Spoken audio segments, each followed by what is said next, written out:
Well, you've been through a bunch of generations and a bunch of great players throughout your career. Sampras, Agassi, you've played and beat them, and now Nadal and Federer, and now Djokovic.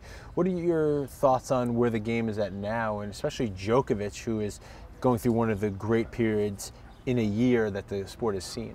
Yeah, what he's been doing this year really is incredible. I mean, just looking at him, seeing how fit he is, and how he's returning now, and just it's just the little differences that it makes. Like just 10% being better. Just more focused, and just seeing that the confidence that he has is just incredible. And him winning Wimbledon, I didn't really pick him, to be honest, but he just dismantled even Nadal in the final, which is crazy. But you've played Djokovic a bunch. What is it about his game that you think is so dangerous right now and so effective? Well, I think you can still get to him maybe 2 or 3 years ago. You know what I mean? If you were like playing tough and hanging with him and maybe getting a little bit on his nerves, or maybe getting into long rallies, he was always kind of acting up a little bit, maybe saying that he's not feeling well or he can't breathe, remember those He was times? the most unstable of that Right. group, where Federer and Nadal were so solid. Exactly, and he's always had the potential, and he's always, he had great success already then, but it seems like now he's kind of blocked all that out, and he's kind of like just, he's fitter, he does some gluten-free, I don't know, I know, maybe we should try that. Maybe we should. I've been thinking about it. It's just very hard. We've been injured a lot. Yeah, it is hard. Who wants to think about all the good stuff? I know. I'm thinking pizza about having bread. Thinking about having pizza tonight. Yeah, exactly.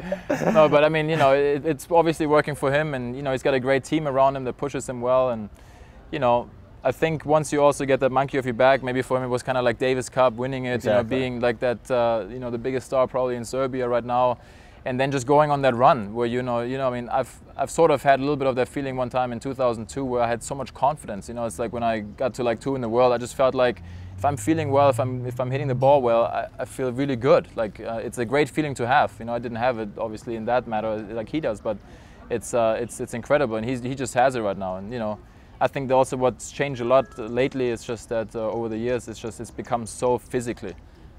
I mean, look at Nadal. Is that how the sport has evolved? Yeah, I think, even if you hit a great shot, up the line very hard, and you come into the net and you're playing against somebody like Nadal, I mean, the way he gets there and still does something with the ball, yes. At times it's just really like almost out of this world. And, those guys are doing it time in and again and again and again. And even Roger was the first one to really do that, the offense into defense, and, making you feel like if you're not on top of your game, you're going to get, blown off the court like 6-1, 6-1, and even if you were playing well. And, you didn't have that feeling like in the Sampras era. You always felt like you kind of around, and then they would close the door if they had the chance. Right. But with those guys now, if you're not on top of your game or you're not fit, you don't even have a chance. Let's talk more about your career. You've had so many highlights. What would you say would be the thing you're most proud of? Just really maybe just being able to come back all the time and still kind of compete with the big guys. Even 2009, age 31, reaching one of my big goals to do really well in Wimbledon once, and then getting to the semi-finals there and losing to one of the greatest ever, if not the greatest, Roger on center court. That was a really big accomplishment. Winning another tournament in Halle 2 weeks before that on grass, which made me, at home soil. At home soil, which was really awesome against Djokovic at that time, and making it for me where I won a tournament on every surface, which is really special, kind of proving for myself also that I'm kind of like an all-round player, winning on clay, hard, indoors, and on grass, which is pretty cool. And you look back and you look at some of the accomplishments, and you're quite proud of it. What is greatest match you've played? Greatest match I've played. That's a good question. Can't really think of it right now, but I think it maybe at the Australian Open when I played Roger in 2006 when I lost in 5 sets. That was quite a good match. Even though I lost the second set 6-0, the first set was 6-4. I thought it was a pretty high-level match, and then a 2-all in the fifth, he kind of just I think hit one winner after another, and I thought I was playing really well. In 2007, I think there was some matches. Greatest match is really tough to think of it that quickly, but I've had some great matches, some that go like 9-7 in the fifth, 10-8 in the fifth. Usually the 5-setters are probably going to be one of the ones where your greatest matches are. Against James Blake when I played US Open on center court, 7-6 in the fifth. That was backhand lob. That was up there, yeah. Backhand lob. That was that in the 3-all in the tiebreak, like 2 drop shots, backhand lob. Yeah, exactly. In the wind on center court. Yeah, that was Sarah Foster going nuts in the box. Exactly. She knows how to support me. Yeah, she sure does. Yeah. What did you miss most about the sport when you were away from it? Really just competing, going out there, having that, one-on-one against, you against the other person, just going out there and trying to figure out a way to win. And, the feeling of winning a match is just basically, you don't get that feeling in many other places. It's very special, and, it's a tough one to get back. I mean, I've had, the joy again today here beating Michael Berra to win again, which is great.